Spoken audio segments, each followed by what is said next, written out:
judges, adjudicators, and also fellow learners. Education is the asset of a country. The better the system, the better the result. The better the result, the better the citizens and the human resource will be.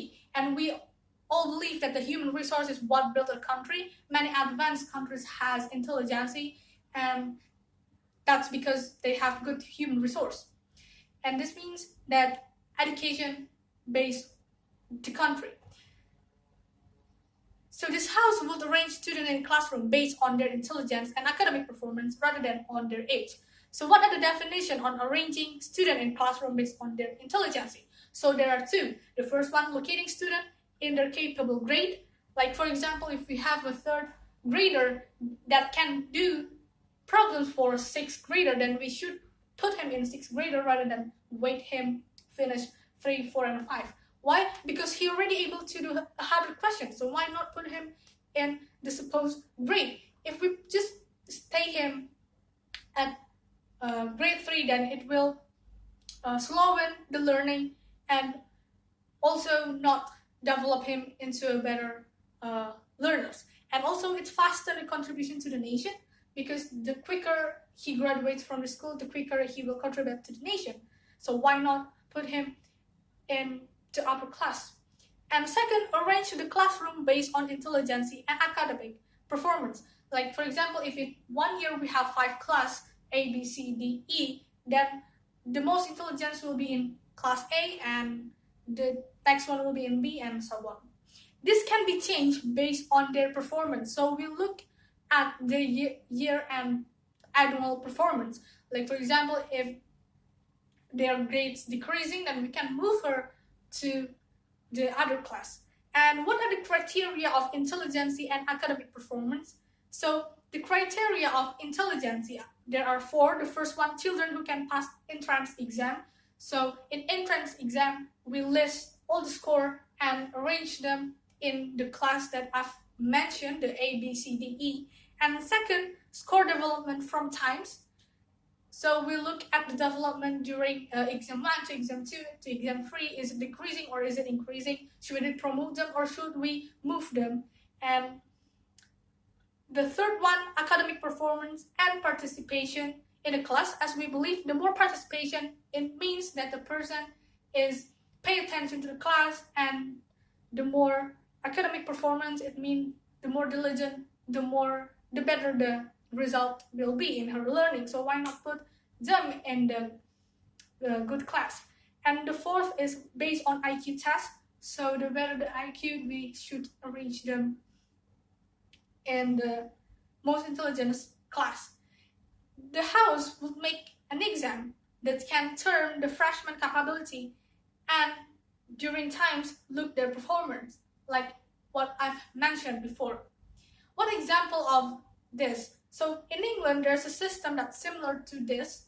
So in a subject, they based the classroom based on hard work and also scores. So like for example, if you take English, the one who is fluent to English will be grouping in one class. The one who advanced in English will be grouping in one class, and the one who's not interested in English will be arranged in other class. So why? So the teacher can provide more materials and know what is lacking in the class. This will be explained later during my speeches. And also in Japan, actually an advanced country, some schools in Japan categorize their year into 2 grades. The first one, the one who has good grades, and the second one, the one who has normal grades.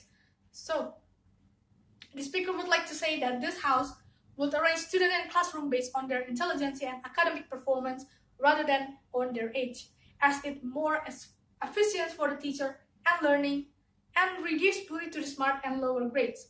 Why we say this? Because the first one is more efficient to the teacher, as they know what the classroom is look like. Like for example, if we mix the classroom together, then it will confuse the teacher, as if she make an easy question, it will be too hard.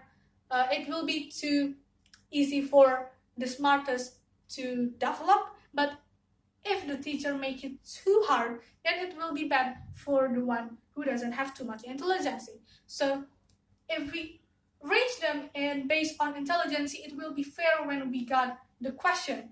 That's what England also make. They separate the exam into two, like in science, they separate the one who fall into science and the one who have normal grades in science. And then in exam, they separate the question.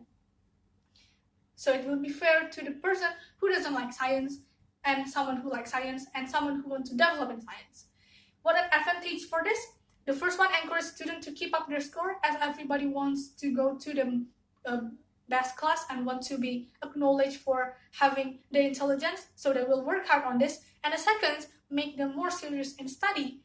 And third, avoid students from breaking the rules, as everybody wants to get good grades, so they will be serious in class, and avoid students from breaking the rules. So because what usually happens is that the low grades will ask the smartest for answers, and this happens because they mix the intelligence together. But if we separate the intelligence, then the low grade couldn't ask to the smartest, and instead the teacher will be teaching them so they can be a better student. So this avoids students from breaking the rules. And the fourth advantage, the low grades, as the teacher could prepare suitable work, as I've already mentioned, because the teachers know the capability of the student in the class. And many people ask, doesn't that sound demeaning to the low grades and the one who doesn't have too much intelligence?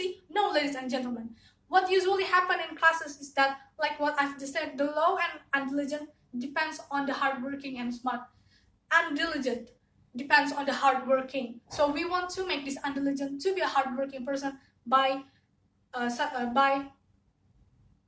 arrange this in a classroom. And compared to normal classes, it doesn't slacken. It doesn't have favoritism on student in one classroom, and we can encourage students to learn more so they can be promoted to the best class. So this house believes that this is more advantageous to the teacher, as they can provide better materials for the students and also prepare the students to become a better person.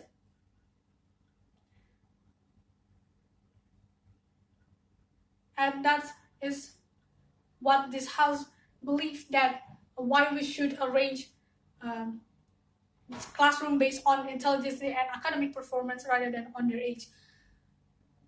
And lastly, this house would say that we support the range student in classroom based on intelligence and academic performance. Thank you.